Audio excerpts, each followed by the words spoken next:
All right, I'll give you the nickel tour here of my airplane. This is the number 6 jet. I'm fortunate enough to have my name on the side of it, and it's got the number 6 painted on the side.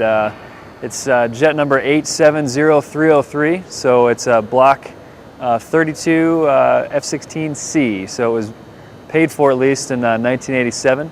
So some of our F-16s here are among the older F-16s in the active duty Air Force, but they're maintain the best, which is just a tribute to our maintainers. They break down very seldomly, and they really run great. So obviously the major differences between our jets and a operational squadron airplane, the biggest thing is the paint job. Special paint job, red, white, and blue. The other big thing is the smoke system. We take out essentially the gun, and the gun normally, this is kind of the business end of the gun. What you'd normally see here would be a 6-barrel Gatling gun that fires 6,000 rounds per minute, 100 rounds per second. We take that out and we put in a smoke system. So where the ammunition for the gun is usually right there behind the cockpit. We take that out and in place put a 51-gallon smoke oil drum and associated plumbing for the smoke lines, which we'll look at when we get to the back of the airplane. So just to kind of go front to back here with the F-16, the radar lives in the front of it here. It's an APG-68 radar made by Hughes. This is what we call our Pinto tube. The air is essentially going in that little tiny hole, and that's where we get our airspeed information. That's how the jet senses how fast it's going. The air flows right into that little hole there. A lot of kids at air shows say, "Hey, is that a gun or is that a laser?" And it's a pretty funny question, but that's all that is there. Kind of going towards the back of the jet. These little things here, we don't really use them for our mission, but that would be a radar warning receiver sensor, kind of a high-tech radar detector. You see the intake of the plane. You know, for a jet engine to work well, it needs a lot of air flowing through the front of it. So this jet has a engine made by Pratt & Whitney that produces 25,000 pounds of thrust, and the jet, when it's empty, weighs about 25,000 pounds. So what that means, it's about a 1-to-1 thrust to weight ratio. So essentially, in theory, you can accelerate going straight up type thing. If you look down the intake here, you can see that it goes way back there. I'd say a good 15, 20 feet before it hits the front of the engine. So that's kind of a neat thing that people are surprised at. They think, the engine starts right here, but what the jet's doing is it's taking all that air, it's funneling it back there to the business end of the airplane, which is the engine. Obviously the nose landing gear, already talked about the smoke system here.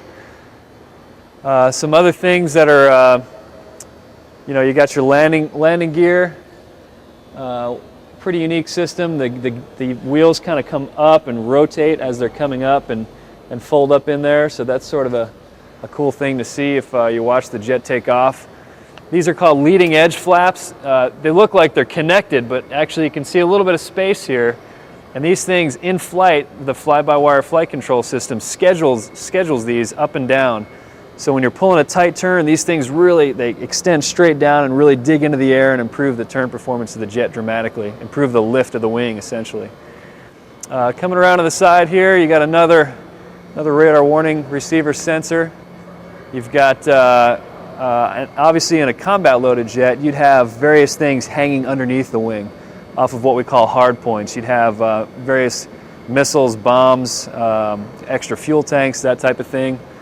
This is our Station 1 missile launcher. We can hang an AIM-9 Sidewinder heat-seeking missile off of this, or a AIM-120 AMRAAM radar-guided missile hanging off the end of this. Again, obviously in the Thunderbird mission we don't, but it's a war machine. It's a combat jet, and that's what the operational squadrons are using this for. Come around in the back.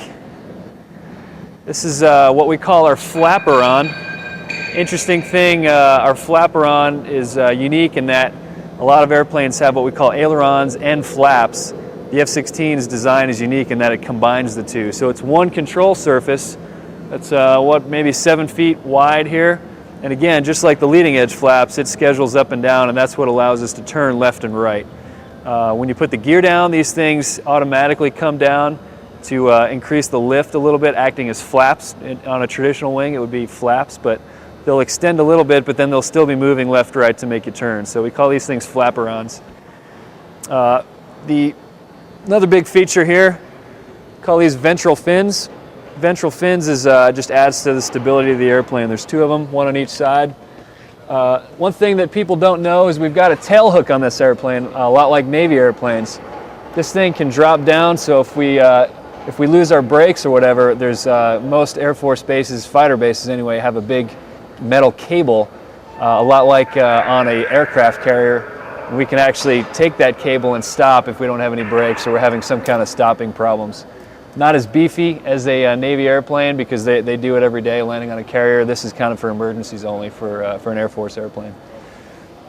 There's an interesting aside here. These little empty boxes, again, in the Thunderbird mission, we don't use them. There's one here, there's a couple over here. That's where we put our countermeasures, our chaff, and our flare to defeat incoming missiles on an operational fighter. Coming around the back, this is called our elevator. This entire surface, you can see it's got a hinge on it. The hinge is right there in the middle, and this whole thing will move a dramatic amount. And that's what really, gives the F-16 the turn capability that it has. This thing will really dig into the air and make you turn in a hurry if you want to. Around the back here, we have, I showed you in the cockpit, it's what we call our speed brakes. This is if we're going really fast, we want to slow down in a hurry. We open these things up, and they open all the way up to about 60 degrees. And really, if you're going fast above about 400 knots or so, and you open those speed brakes, it feels like you're stepping on the brakes in a car. You really lurch forward in your seat, and it's a very fast deceleration. These things are very effective.